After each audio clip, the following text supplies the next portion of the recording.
Welcome to the channel.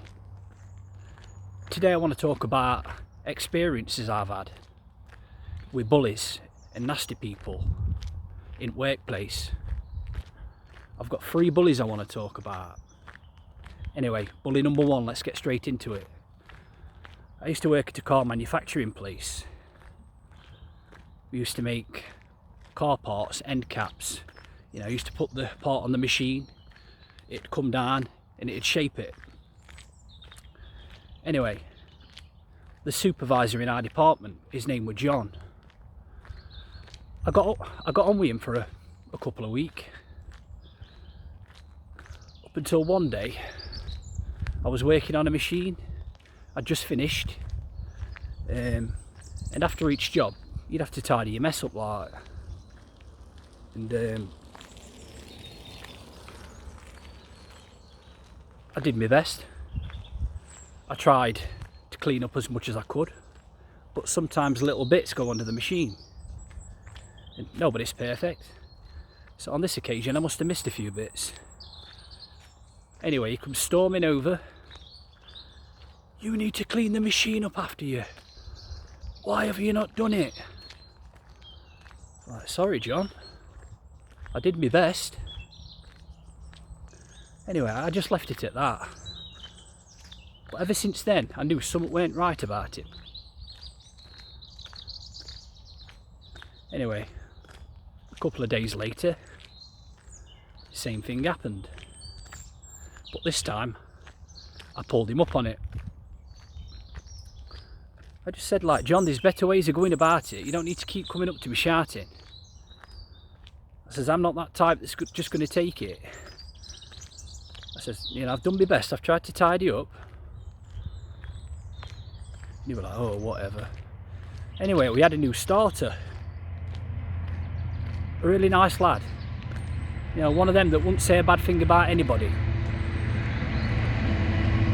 So that train's going past, guys. Sorry about that. He wouldn't have a bad thing to say about anybody. Really nice lad. He was a press setter in our department. After each job, we'd have to make a new part, so you'd have to pull the machine out, put a new one in, and he was just doing that. On this occasion, he didn't tighten the machine up properly. Anyway, John comes storming over again like, "Make sure you tighten this machine up. Are you deaf? Did you not listen to what I said?" Bearing in mind, this was this kid's first day on job. Exactly. Anyway, I didn't say anything about it. I thought I'll just leave it. But it just kept carrying on and on and on. And he was doing the same thing over and over. I thought to myself, is something going on in his life, you know what I mean? But he'd never say, he'd never mention out about it.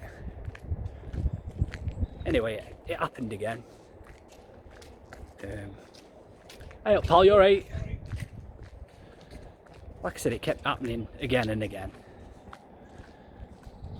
I can't remember what exactly happened, but it was just having a go at him and shouting at him.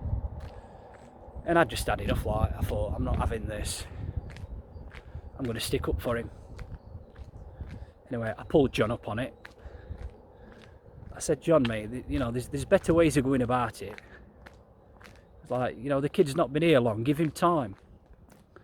Because it's not a job that you can just get overnight. It takes months, if not years, to actually learn it." And John knew that. But yet he'd still treat people like crap. Yeah, not a nice man. Yeah, so I pulled him up on it. He just told me to mind my own business, like, you don't know what you're talking about. He says, "I'm not on about that. I'm on about your attitude towards people.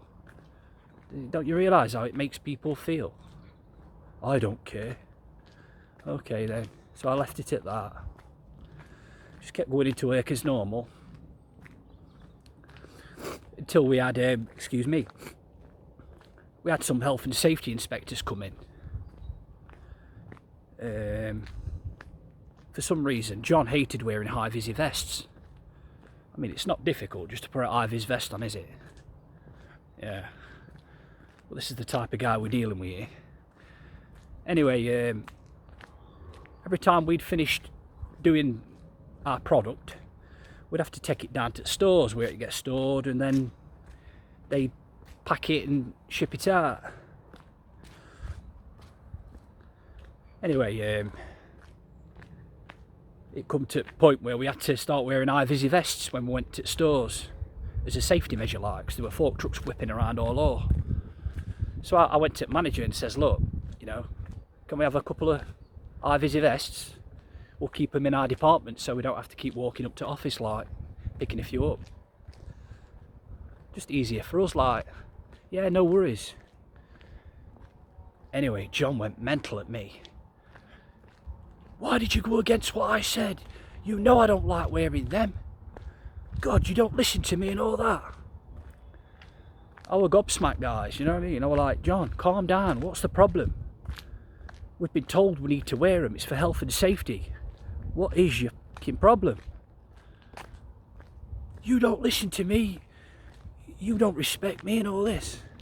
I says, John, I've done nothing but respect you. I said, you don't respect anybody else with your attitude towards people. And ever since then, guys, he just fucking despised me. He hated me.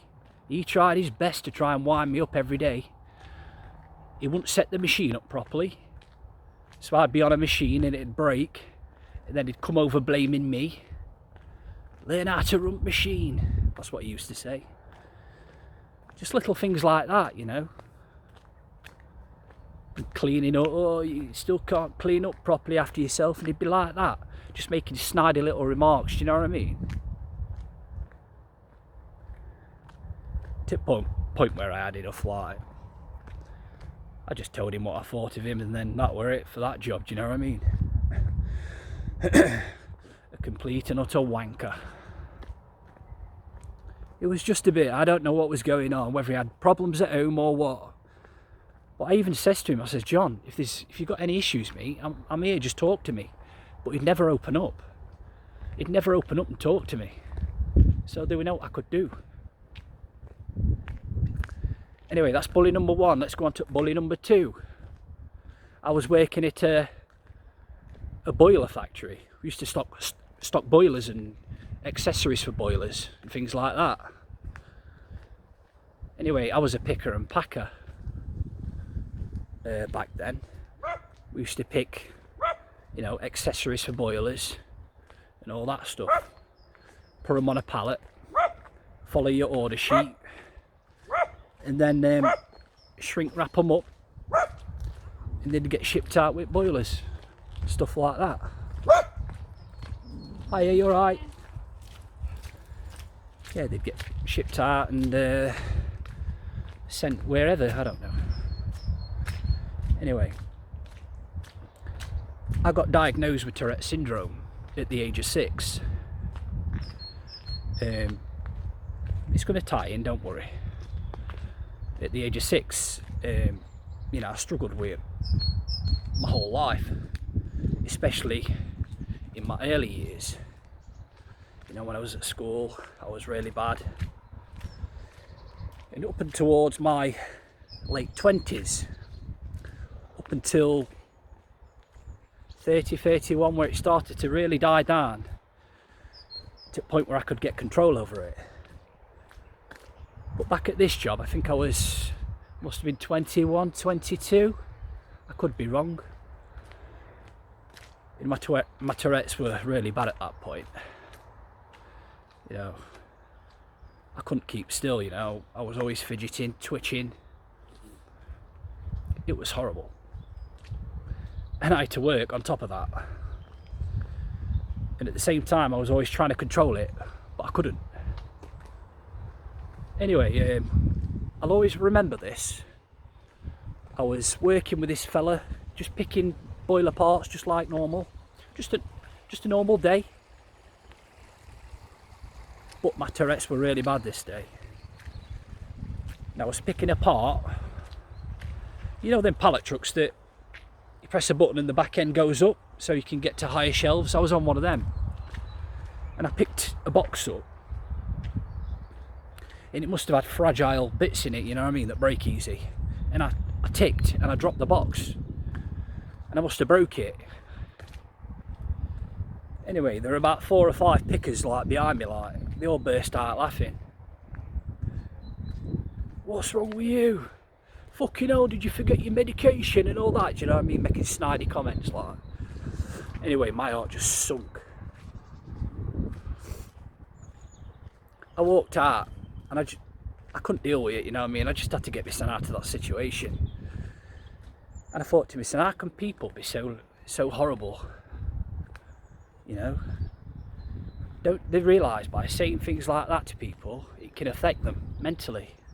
And it affected me really bad. But I don't think they care, do they? They don't care. It's like all they care about is getting their little dopamine kick every day by pulling somebody else down or making fun of them. So that was that. Yeah, basically they were just... I mean, before that happened, they'd always like laugh at me and stuff like that and make snidey remarks. I could always see it corner of my eye. Hey up, we've got a car coming down, guys. Just bear with me 1 second.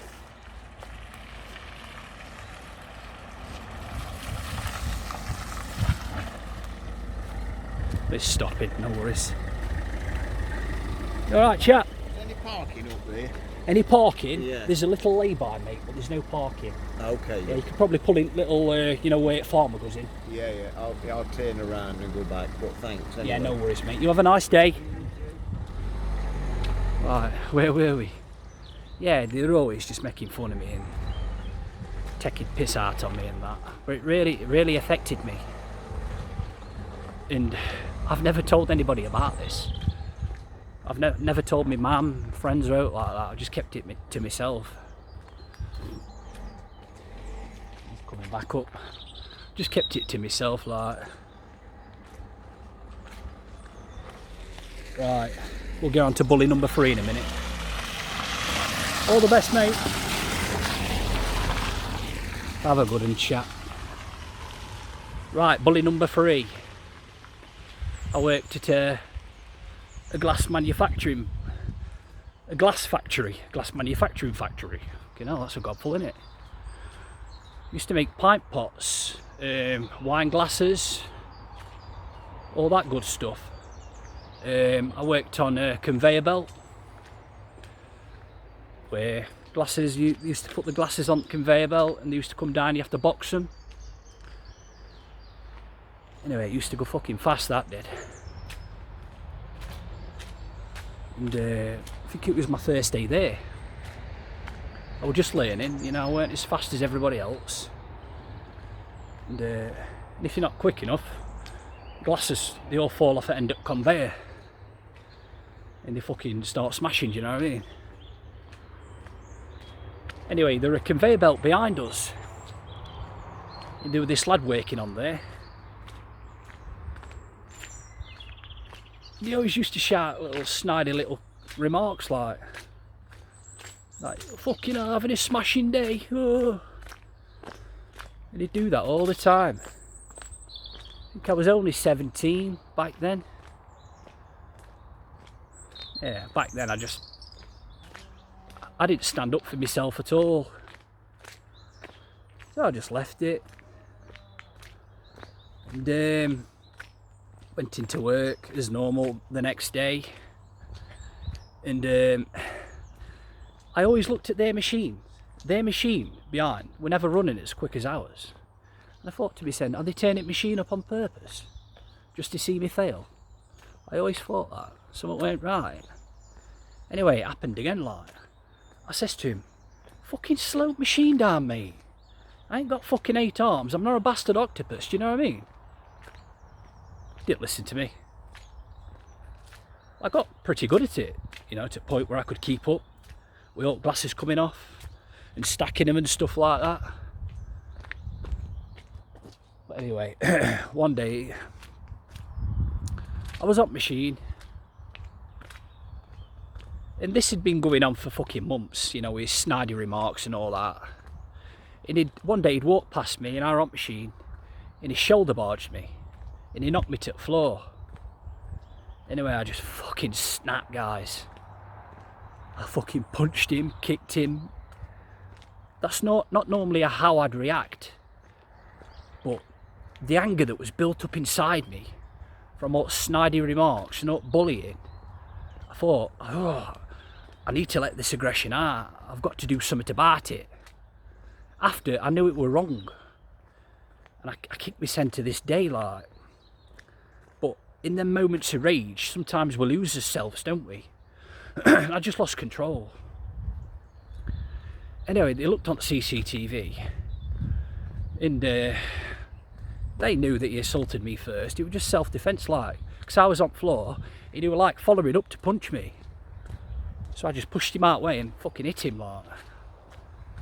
I did go a little bit too far. But like I just said, when you're in that fit of rage, you lose control, don't you? Yeah, they checked back on CCTV and all that. Nothing become of it. I didn't get in trouble. But I just fucked that job off as well. Yeah. I'm like a bully magnet. I attract them. But I think most of them mistake kindness for weakness, don't they? It's because I'm a kind person. I've not got a bad word to say about anybody. And